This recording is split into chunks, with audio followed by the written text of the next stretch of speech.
Yeah, but you know, the thing is that's kind of, I have to try and kind of squeeze myself a bit out of that mold. But what happens is when you do certain things, a project in wood, you kind of get invited to make a book, or you get invited to do some other things, and then it kind of rolls up. But I mean, I do love to work in wood, and it's a material I can go to my workshop and I can just make things up.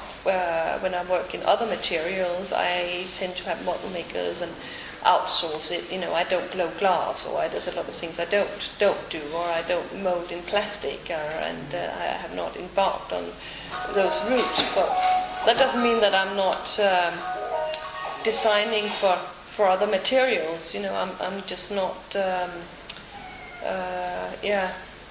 It's not as kind of hands-on for me to do that. That's a different process. You know, in working with other materials. You know, of course, this design festival is a big, you know, palette project thing, which has, you know, many reasons why that has happened. But I'm doing a lot of new things in palettes, you know, or with wood from palettes, and I just like the idea that it's actually, for me it's for free, for most people it is, but I can walk out of the door here in any time and pick up in any evening 5 pallets within, I mean, just round the corner, you know, I'll carry them around. I mean, they know me around the corner because they always see me with a pallet, because I stopped putting them in my car, but, you know, it's just, you know, it's a nice one. I like the wood, I can see where the nails and holes, I mean, obviously it's in a way really cheap and quite often quite crap quality wood, but it has some, it's traveled. It might have been around the world 5 times, you know, it has some kind of, you know, soul in the wood, and, you know, history that I don't find in wood if I go to the local timber yard. It's just really uniform and soulless, I think, to work with. You might as well paint it, because there's no nothing really, you know, in the wood that gives it any kind of, you know. Well, I like the imperfection. I like the knots. I like these things that in good timber they would try to avoid. You would, in a good piece of timber, you would cut the knots away and things like that. You know, so I mean, I like it for this. It's not that I also like to work with quality wood, and actually some of these woods are not very good for the machinery. But yeah. I mean, and I like the idea that it's, I mean, there's a certain kind of a democratic side to the things I've been doing in palettes, because I mix things up, and, you know, you can buy my instructions, and it's kind of quite empowering as a designer that I just sit and I make things, I put it up online, that's it. I mean, all my other design projects, as soon as you embark with a collaboration, which I also do and would like very much to do, but with companies, you are like, it's a 2-3 year process, you know, from you start a dialogue to you'll have a product in some kind of shop or store somewhere, you know, and this is a rather instant way of working. And palettes you can find all over the world. I've had people that made up my chair, and they sent me pictures from Hawaii and from, you know, Australia and Canada, you know, all kind of places. So that's fantastic, you know. So I mean, I like that, and I also like the idea that it's, you know, I mean, if you're a student in London, and, you know, I mean, instead of taking the trip to IKEA and all that, I mean, you have the time. It would take you a day and a bit of tools, and, you know, but in the basic skills. But you make up a chair that you can, you know, have here, and you can, you know, give it back to the street afterwards if you want. What I really like is, I read in this actually book of luxury I read, but it was that kind of very interesting, I think, analysis in the fashion world, where they have this kind of bipolar disorder between, like, Karl Lagerfeld doing the haute couture, but also designing a range for Hennes and Mauritz. And he's saying, you know, this is not about, you know, luxury and, you know, this. It's about taste, good and bad taste, you know. And I think with some of these things, you know, it's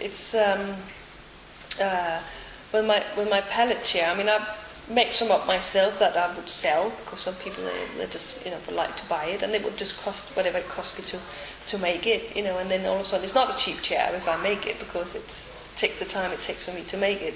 But, you know, I'm happy to, you can buy the instructions for a tenner, you know. And then at the same time I have this charity it's not my charity, Cecilia Gillick has a charity in the slums of Lugano in Buenos Aires that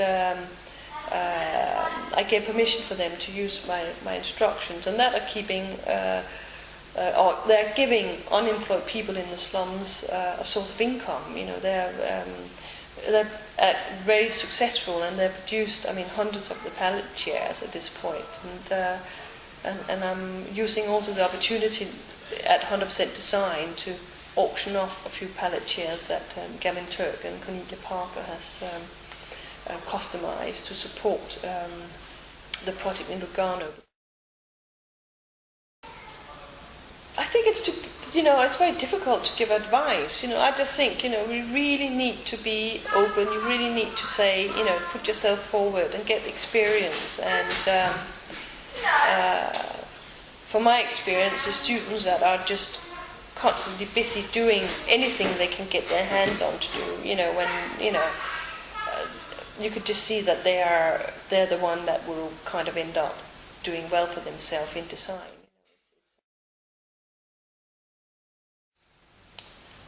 Well, I probably relate to it differently in the way that just talking about my own things you have picked it out and thinking it is minimal.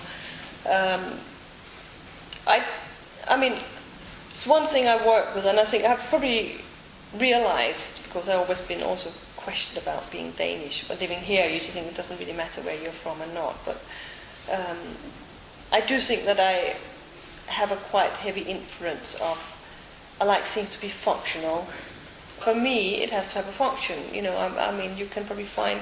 I mean, then we talk art. I mean, Donald Judd or whatever. I love it. I mean, I think that's absolutely brilliant work. And huge source of inspiration.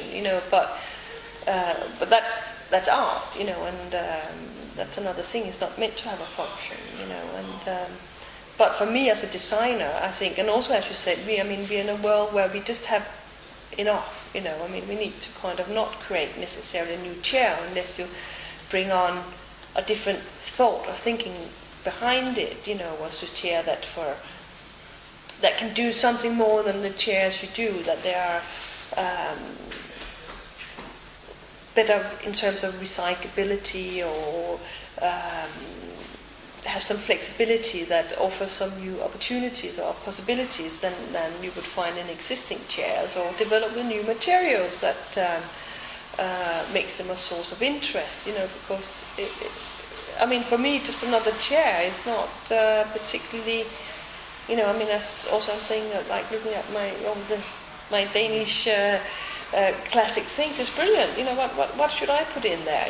It's the best chairs as such are made. In my book. I mean, I'm not saying that it could not turn up, but I think that it's more interesting to reinvent things or add something that would justify what you're doing. I mean, that's there's kind of no end to anything that has remotely, I think I have something to give, or some skills I could put together, or create direct something, I'll be there, I'm up for it, it's, I find that a nice challenge.